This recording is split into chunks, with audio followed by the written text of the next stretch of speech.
హౌస్‌లో జెన్యూన్‌గా ఉన్నాడా డిమన్ పవన్? ఫేక్‌గా ఉన్నాడా? ఒకటే మాట. డిమన్ పవన్ హౌస్‌లో జెన్యూన్‌గా ఉన్నాడు, ఫేక్‌గా ఉన్నాడు. ఈ రెండిట్లో ఒక్కటి కామెంట్ చేయండి. బిగ్ బాస్ బస్ తర్వాత బయటకొచ్చిన డిమన్ పవన్ ఈ మధ్య బయటే ఉంటున్నాడు. ప్రెస్ మీట్లు మాడుతున్నాడు.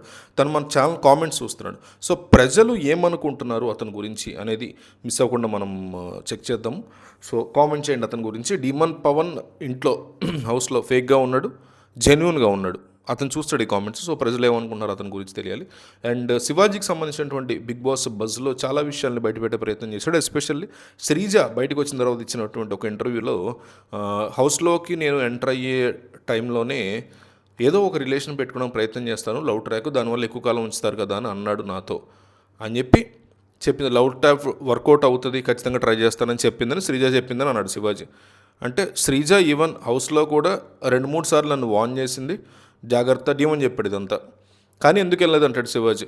అంటే ఆర్గానికల్గా జరిగింది తప్ప కావాలని ప్లాన్ చేసింది కాదని చెప్పాడు. మేము ఆర్గానిక్ అనుకున్నాం కానీ ఇది హైబ్రిడ్ అయిపోయింది మీ రిలేషన్షిప్ అంటూ గట్టి కౌంటర్ వేశాడు శివాజీ రీతు గురించి అండ్ పవన్ గురించి. నీ ఆట దిగజారిపోయింది దానివల్ల, రీతుతో ట్రాక్ వల్ల.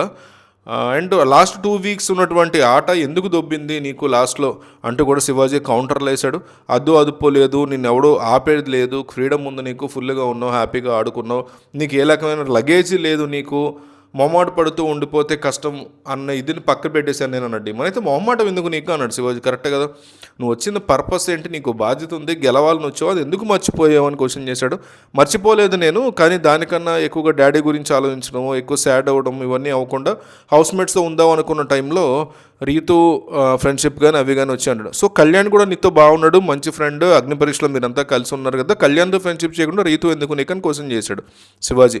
భరణి సుమన్ శెట్టి ఫ్రెండ్షిప్ అనేది ఉంది కదా, అట్లాగే మీకు డిమన్కి ఉంది కదా ఫ్రెండ్షిప్, అటుపోకుండా ఇటు పైరగాలికి ఎందుకు వెళ్ళింది రీతు వైపు అంటూ క్వశ్చన్ చేశాడు. దానికి డిమన్ నవ్వాడు. ఇది బయటికి వెళ్తే నీకు అడుగుతారు, ఇప్పుడు అందరూ అడుగుతారు నిన్ననే, సో విన్నింగ్ మెటీరియల్ నువ్వు, అలాంటి వాడివి ఇట్లా ఎందుకు చేసావు అంటూ కూడా శివాజీ క్వశ్చన్ చేశాడు.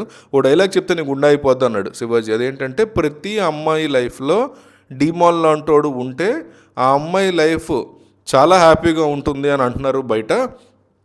సేమ్ టైము డిమన్ పవన్ లాంటి వాళ్ళ లైఫ్ ఏమవుతుంది అనేది కూడా ఆలోచించుకోవాలని అన్నాడు. సో మంచి వెల్విషర్ నాకు రీతు అని చెప్పింది. అయితే ఇమ్ము గుడ్ పర్సన్ కాదా అని అడిగాడు శివాజీ. సో ఆ అమ్మాయికి చాలా కాలం నుంచి ఇమాన్యుయల్ ఫ్రెండ్ కదా, మరి నీ మీద ఎందుకు ఇంట్రెస్ట్ చూపించింది జీతు అని. సో రీతు మీద జోక్స్ వేస్తాడు ఇమాన్యుయల్. అయితే నేనైతే వేయను, అన్నీ వండి పెడతావు, కోసి పెడతావు, తిని పెడతావు, ముద్దలు చేసి పెడతావు నోట్లో, ఇట్లా మాట్లాడుకుంటూ జరిగింది. సో ఇట్లా వీళ్ళ యొక్క బజన్ అడిగింది. అందరి గురించి ఈచ్ అండ్ ఎవ్రీ పర్సన్ గురించి తన ఒపీనియన్ని, తన స్ట్రాంగ్ ఒపీనియన్ని డిమన్ పవన్ ఈ బజ్లో షేర్ చేసుకున్నాడు. హిజో హాట్స్టార్లో ఉంది, చూడండి.